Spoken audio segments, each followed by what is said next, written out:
Представьте такую сцену. Пустая комната, в которой есть только стены, пол и потолок. А еще надпись «Британский музей, когда вернул украденные артефакты». Это популярнейший мем о Британском музее. Но он далеко не единственный. В сети сотни подобных шуток. Это греческая вариация, а вот, например, мем с Пизанской башней. Но действительно ли все экспонаты в нем украдены? Откуда они вообще там взялись и почему страны до сих пор из-за них ссорятся? Привет, меня зовут Гриша, это Докса, и сегодня мы постараемся ответить на глупые и не очень глупые вопросы о музеях. Обещаем нескучный рассказ о том, зачем появились музеи, как они собирали свои коллекции и почему боятся отдавать их обратно. Но прежде чем мы начнем, поставьте лайк и подпишитесь на канал, если вы еще не подписаны, чтобы не пропустить следующий ролик. Начинаем.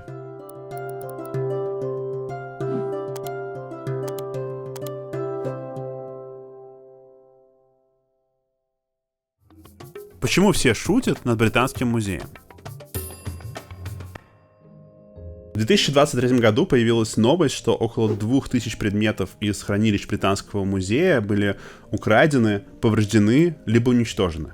Главным подозреваемым стал сотрудник музея. Его имя в Твиттере удивительным образом совпало с именем продавца культурных ценностей на eBay.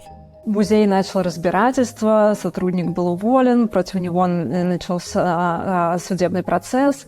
Это Елена Ищенко, кураторка и исследовательница, авторка канала Empires Will Die.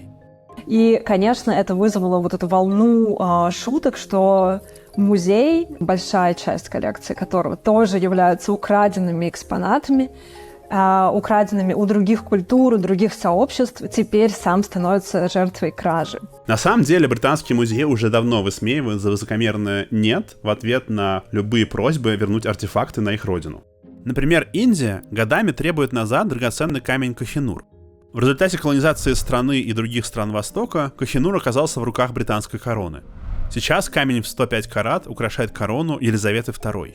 I understand that you want the diamond, but the thing is, we have the diamond, you don't, and we're going to keep having it forever.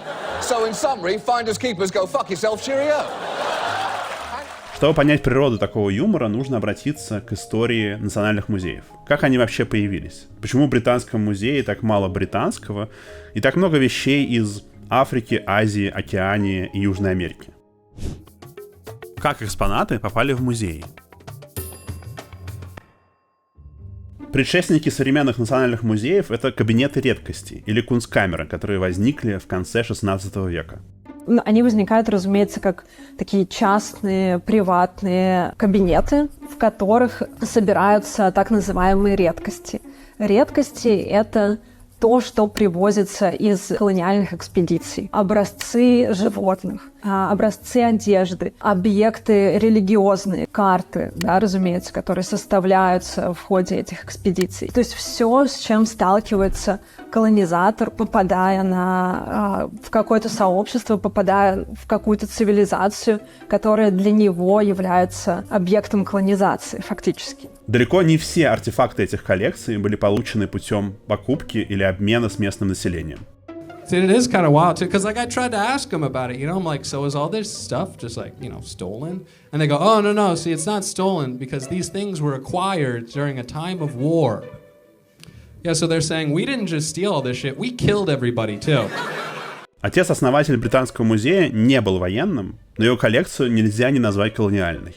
Успешный английский медик Ганс Слоун к концу жизни собрал в своем кабинете редкостей более 71 тысячи экспонатов. Это были растения, книги, монеты, манускрипты и другие артефакты со всего мира. Но больше всего Слоуна привлекала Ямайка. В то время англичане активно осваивали остров и развивали на нем сахарные плантации. Благодаря выгодному браку Слоун тоже завладел плантациями, так что коллекция любителей Карибов частично финансировалась за счет рабского труда.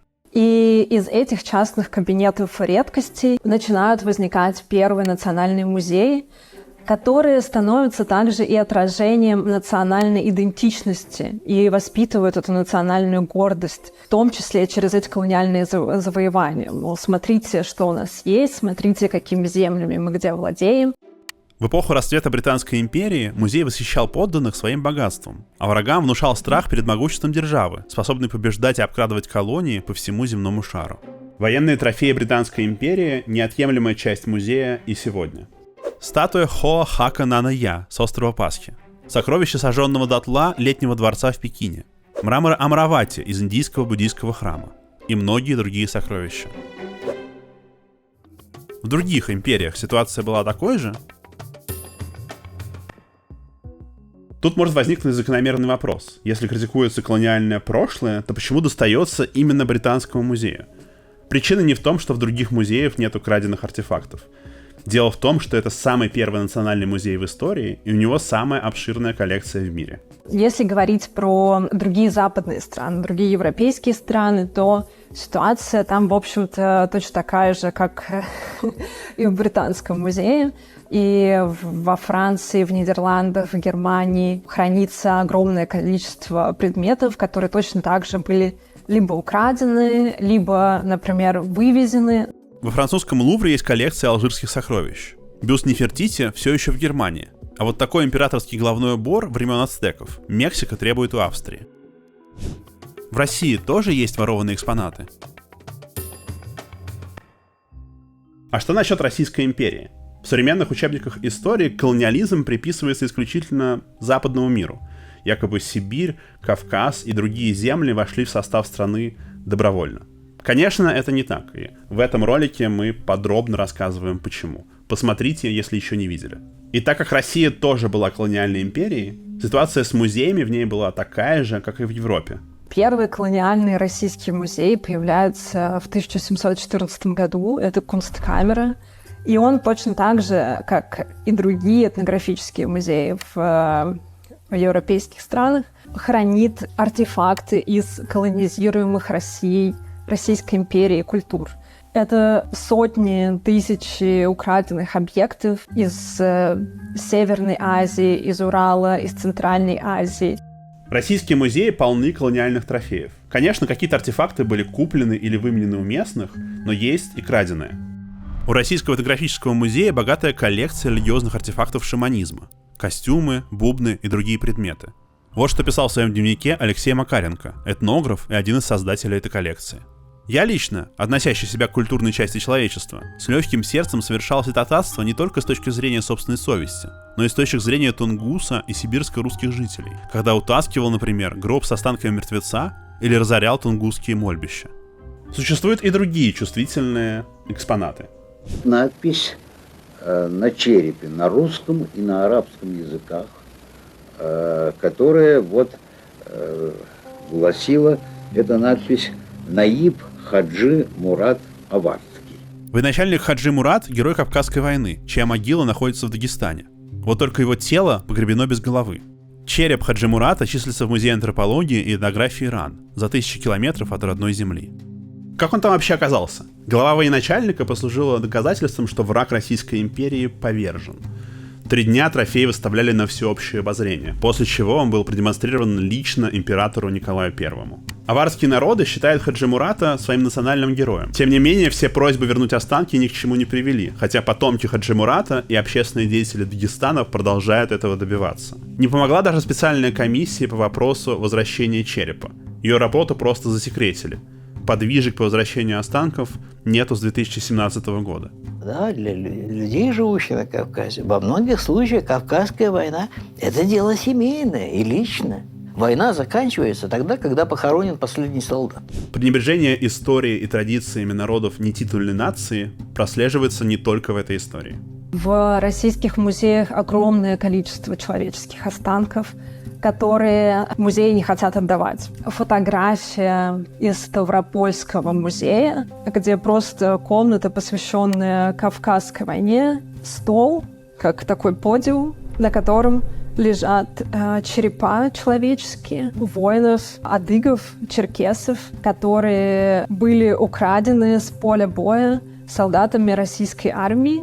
Само предъявление этих черепов продолжает этот нарратив необходимости демонстрации этой силы над коренным населением этих территорий, этих земель. Почему бы просто не оставить все как есть?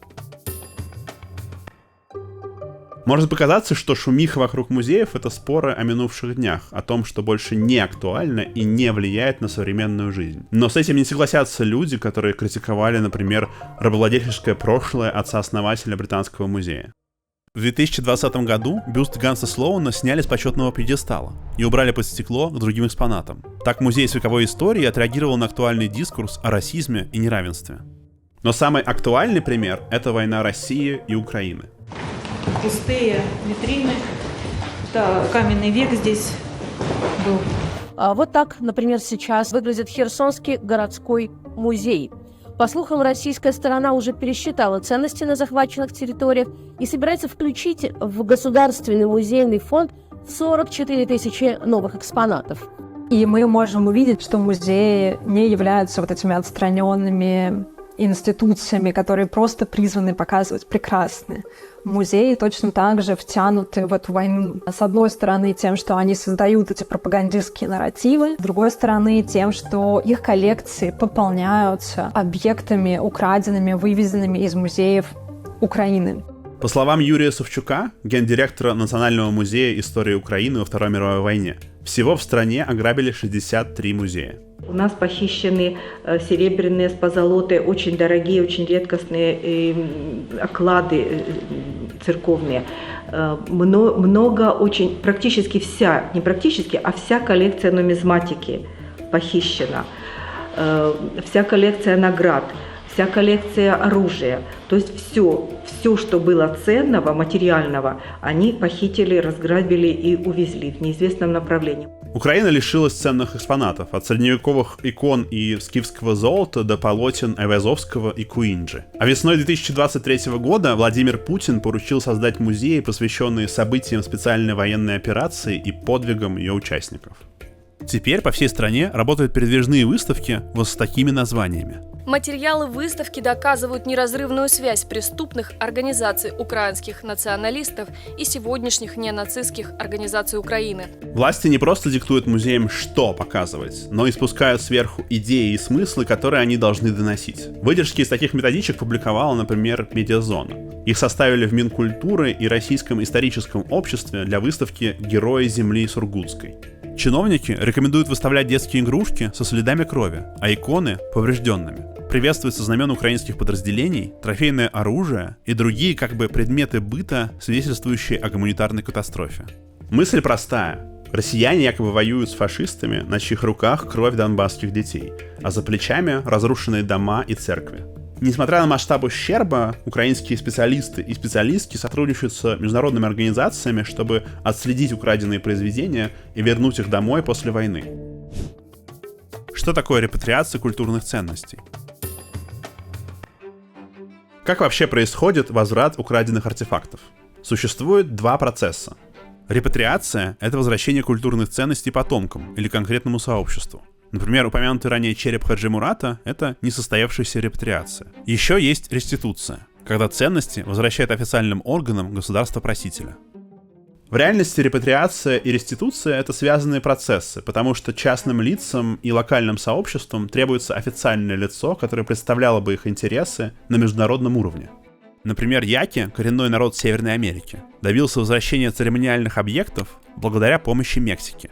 Объекты находились в коллекции Шведского музея этнографии в Стокгольме, куда они попали в 1937 году. Попытки вернуть эти объекты, они тоже имеют свою длинную историю. Они начались еще в 2004 году, и потребовалось почти 20 лет, чтобы эти объекты вернулись. И если посмотреть на легальную сторону этой процедуры, то официально было заключено соглашение с Мексикой, то есть легально это все равно процесс реституции. Объекты возвращаются в Мексику, а Мексика уже передает эти объекты сообществу яки. Народу яки удалось добиться реституции благодаря Декларации ООН о правах коренных народов. В ней содержится призыв возвращать культурные, интеллектуальные, религиозные и духовные ценности, изъятые у коренных народов без их согласия или с нарушением местных традиций. Документ имеет лишь рекомендательный характер без юридических рычагов давления, поэтому согласие Швеции на возвращение ценностей народу яки сыграло ключевую роль. Другие существующие декларации и конвенции по возвращению артефактов, во-первых, подписаны не всеми странами, Во-вторых, не имеют обратной силы, то есть под защиту не попадают ценности, которые были украдены до середины 20 века. Вернуть культурные ценности после современных войн тоже сложно. Нет единого юридического механизма репатриации или реституции. Например, в Афганистане во время гражданской войны 90-х годов и при режиме талибов более 2/3 экспонатов Национального музея были украдены или уничтожены. После падения режима талибов в 2001 году культурные ценности возвращались на родину самыми разными способами. Так, в 2012 году таможенники лондонского аэропорта конфисковали сотни артефактов из Афганистана. Похитители намеревались продать их на западных арт-рынках. После проведенного расследования британцы вернули буддийские скульптуры, месопотамские клинописные таблички и другие культурные ценности в музей Кабула. А эту статую Будды из частной коллекции на свои деньги выкупил неравнодушный арт-дилер и безвозмездно передал на родину. Разве культурные ценности не должны принадлежать всему человечеству? Противники возврата ценностей часто говорят, мол, это всемирное наследие.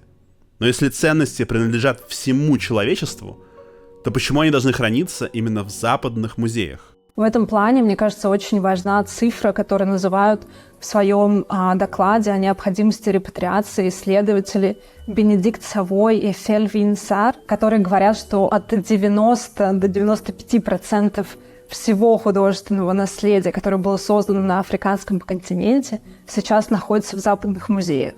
Да, то есть 90%.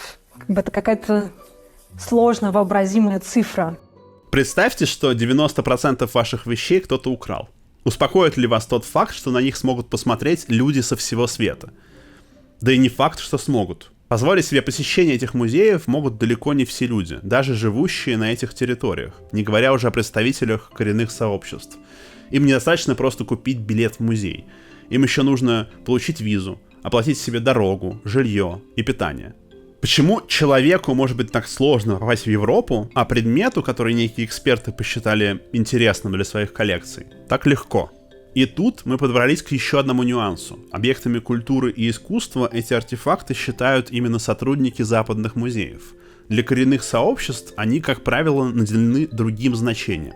Мне очень нравится фильм «White Cube» нидерландского режиссера и художника Рензо Мартенса. И в этом фильме есть сцена, где художник и рабочий из Конго как раз приезжают в Метрополитен-музей. Он приходит в запасники этого музея, и один из сотрудников Метрополитен показывает ему один из священных для его народа объектов.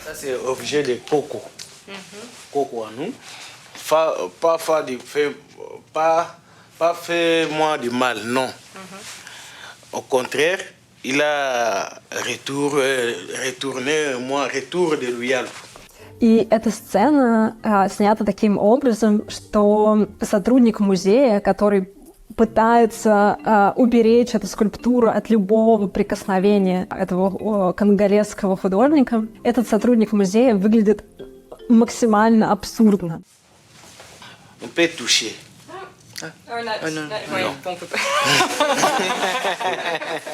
И в то же время реакция этого художника, который видит объект на каком-то телесном уровне по отношению к этому объекту, показана в этом фильме как раз как очень естественная и понятная. Как бы для него этот объект значит больше, чем просто какая-то штука, которая должна быть сохранена в музее. Для западного экспертного сообщества артефакт чужой культуры — это объект изучения, поэтому все нужно систематизировать, присвоить номер и спрятать под стекло. Для представителей самих народов артефакты имеют совершенно разные значения. Это могут быть останки предков, которые нужно похоронить. Это могут быть ритуальные принадлежности или даже объекты поклонения. А может быть, это просто музыкальные инструменты и самая обычная посуда. В этом контексте сложно не упомянуть историю бенинских бронз. Бенинские бронзы — это серия культурных артефактов, которые были украдены из Королевского дворца в Бенине в ходе так называемой Бенинской экспедиции 1897 года, которая была предпринята британской армией. Есть фотографии, где этнографы, которые были также при этой экспедиции, которая фактически являлась военной экспедицией, как эти этнографы сидят просто на развалинах этого дворца, который был Не просто отдельные объекты оттуда были украдены, был разрушен полностью этот королевский дворец. Правопреемницей Бенинского царства считается Нигерия. Предметы из украденной коллекции разошлись по всему западному миру, как в государственные, так и в частные музеи. Конечно, многие музеи отказываются возвращать артефакты на историческую родину. Но трагедия заключается еще и в том, что бенинские бронзы — это не просто красивые пластинки. Это, по сути, летописи. Those things are like our own diaries. Whatever was significant, the Oba would tell the guild of bronze casters to cast it in bronze, to keep a record. So taking them away was like yanking off pages of our history. Британцы похитили историческую летопись целого народа, отлитую в латуни. Металлические таблички, повествующие историю монархов и всех важных событий королевства, теперь перепутаны и разбросаны по миру. Сейчас Нигерия активно борется за возвращение артефактов, и какие-то из них ей все-таки удается вернуть. Почему музеи не хотят заменить оригиналы репликами и вернуть их на родину? Возможно, многие думают, почему музеи просто не заменят оригиналы на копии. И тогда и музеи не опустеют, и на родине артефактов будут довольны. Ну, во-первых, все знают, на рынке оригинал ценится выше и, соответственно, стоит больше. И поэтому вокруг музеев есть целая индустрия по поиску, покупке и продаже оригинальных культурных ценностей. Во-вторых, надо помнить, что история национальных музеев — это история обладания и подчинения.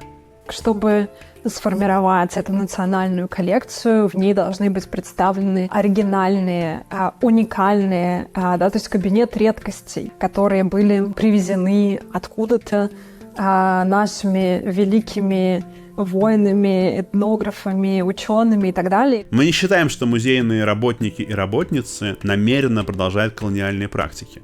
И мы, конечно, не хотим никого обвинить в коммерциализации чужого достояния. В конце концов, музеи, их сотрудники и сотрудницы действительно часто ставят перед собой благие цели. Например, сохранение культурных ценностей прошлого. Our role is to preserve for present and future generations, to encourage them to think about and learn from the past, to enchant and to educate. Да, это главная цель музеев, но в ней кроется еще одна проблема. Западные специалисты и представители некоторых коренных народов по-разному понимают, что значит сохранить культурный объект. Что если экспонаты пострадают при репатриации на родину?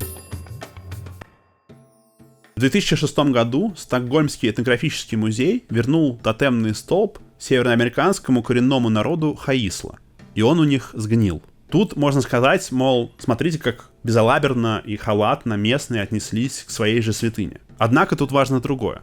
На родине столб снова стал использоваться по назначению — поминать погибших и благодарить духов.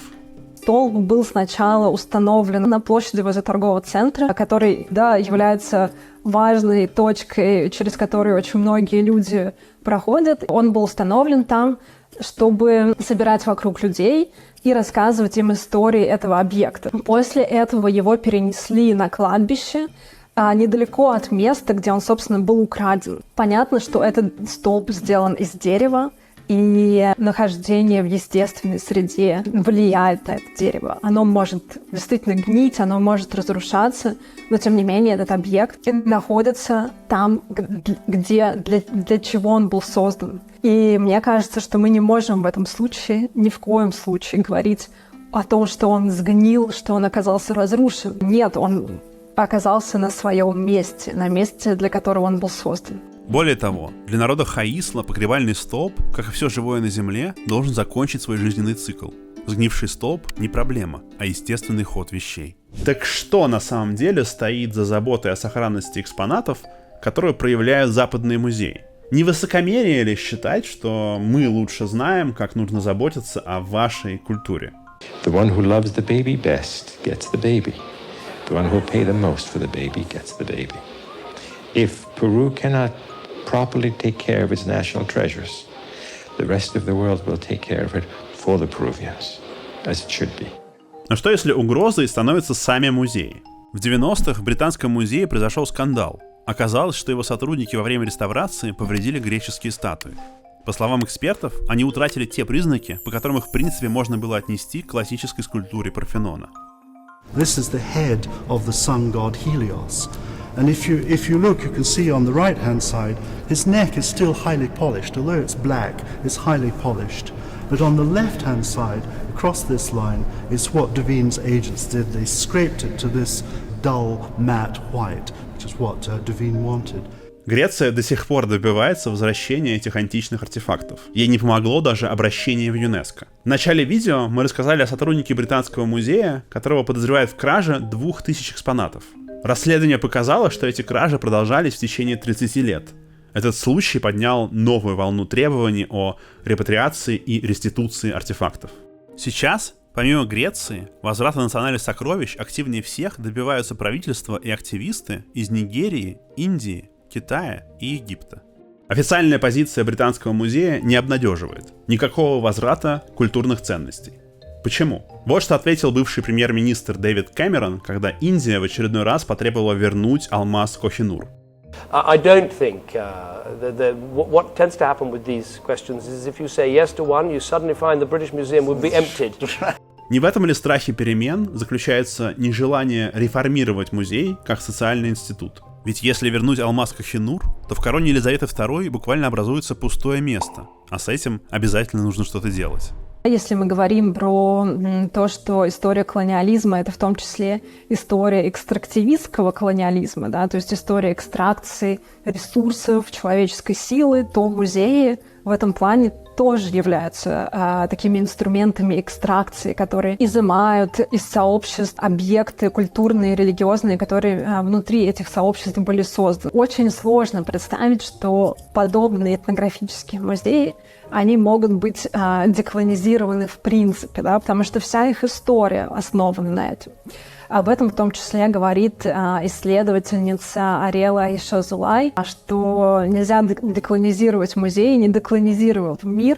Кстати, о деколонизации в последнее время говорят все чаще, поэтому мы собираемся сделать об этом подробное видео. Напишите в комментариях, если вам нравится эта идея. Каким должен быть этичный музей? Так каким должен быть этичный музей? В первую очередь, это музей, который находится в управлении коренных народов. Ведь они могут свободно говорить о своей культуре и прошлом. Такие музеи есть в Бразилии, Бельгии, Франции, Испании и других странах. Очень важно создавать выставки или экспозиции совместно с сообществами и привлекать самих носителей культуры к рассказу о ней. Но, к сожалению, большие национальные музеи пока не идут по этому пути. Наверное, можно в них, в принципе, не ходить, игнорировать эти музеи, например. Можно, следуя, например, за практиками группы Decolonize This Place, устраивать акции, требовать деколонизации этих музеев, реституции объектов. Самое важное, что можно делать, это заниматься самообразованием, думать о том, как они оказались внутри этого музея, пытаться считывать нарративы, которые тот или иной музей создает, и думать о том, какие нарративы, наоборот, могут быть созданы людьми из тех сообществ, объекты которых показаны в этом музее. То есть критически подходить к экспозиции, думать о политике этих музеев, мне кажется, это уже будет очень большой и важной работой. Так, например, бюст основателя Британского музея снабдили новой табличкой «Коллекционер и рабовладелец». Директор музея прокомментировал это решение так. Британский музей ускорил и расширил свою работу на собственной истории империи, истории колониализма, а также рабства. Это вопросы, которые нужно решать, и решать их должным образом. Мы должны понимать нашу собственную историю. А что в итоге? Пустая комната из мема про Британский музей — это то, чего боятся многие противники возвращения артефактов на родину. Но пустая комната — это своего рода чистый лист. Это возможность открыть новую страницу в истории своих стран, без насилия и воровства, с уважением к своей и другим культурам. 25 января Дохсу признали нежелательной организацией. Это усложнило нашу работу. Вы очень нам поможете, если проявите активность. Поставьте лайк этому видео, напишите комментарий, подпишитесь на канал, если еще не подписаны. А еще недавно у Дохсы был день рождения, поэтому если хотите нас поддержать, можете сделать это через наш сайт или Patreon.